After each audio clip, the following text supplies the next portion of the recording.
ಪ್ರಾಥಮಿಕ ಆರೋಗ್ಯ ಕೇಂದ್ರ ತೇರ್ದಾಳ್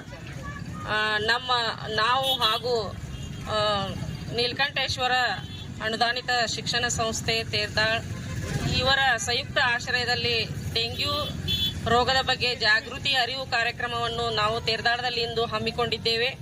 ಡೆಂಗ್ಯೂ ರೋಗದ ಲಕ್ಷಣಗಳು ಮತ್ತು ಅದರ ಲಕ್ಷಣಗಳೇನು, ಅದು ಹೇಗೆ ಬರುತ್ತೆ ಮತ್ತು ಒಬ್ಬರಿಂದ ಒಬ್ಬರಿಗೆ ಹೇಗೆ ಹರಡುತ್ತೆ ಮತ್ತು ಅದರ ನಿಯಂತ್ರಣವನ್ನು ನಾವು ಹೇಗೆ ಮಾಡಬೇಕೆಂಬುದನ್ನು ಇಲ್ಲಿ ಮಾವೀರ್ ಸರ್ಕಲ್ದ ಜನರಲ್ಲಿ ನಾವು ಜಾಗೃತಿ ಅರಿವು ಕಾರ್ಯಕ್ರಮವನ್ನು ಹಮ್ಮಿಕೊಂಡಿದ್ದೇವೆ.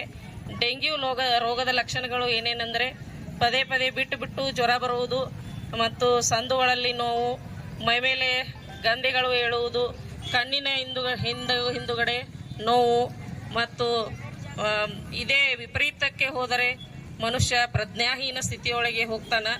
ಅದಕ್ಕೆ ದಯವಿಟ್ಟು ಎಲ್ಲರೂ ಡೆಂಗ್ಯೂ ರೋಗದ ಬಗ್ಗೆ ತಿಳ್ಕೊಳ್ರಿ ಮತ್ತು ಡೆಂಗ್ಯೂ ರೋಗ ಬರಬಾರದಂತೆ ನಾವು ಏನೇನು ಕ್ರಮ ಕೈಗೊಳ್ಳಬೇಕೆಂದರೆ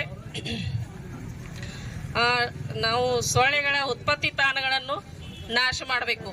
ಸೊಳ್ಳೆಗಳು ಹೇಗೆ ಉತ್ಪತ್ತಿಯಾಗುತ್ತವೆ ಅಂದರೆ ನಮ್ಮ ಪರಿಸರವನ್ನು ನಾವು ಸ್ವಚ್ಛವಾಗಿ ಇಟ್ಟುಕೊಳ್ಳದಿದ್ದರೆ ತೆಂಗಿನ ಚಿಪ್ಪು, ಟೈರ್ ಮತ್ತು ಒಡೆದ ಮಡಿಕೆ ಚೂರು ಮತ್ತು ಒಡೆದ ಪ್ಲಾಸ್ಟಿಕ್ ಬಕೆಟ್, ಕೊಡ ಇಂಥವುಗಳಲ್ಲಿ ಮಳೆ ಬಿಟ್ಟು ಬರುತ್ತಿರುವುದರಿಂದ ಅದರಲ್ಲಿ ನೀರು ನಿಂತು ಅದರಲ್ಲಿ ಸೊಳ್ಳೆಗಳು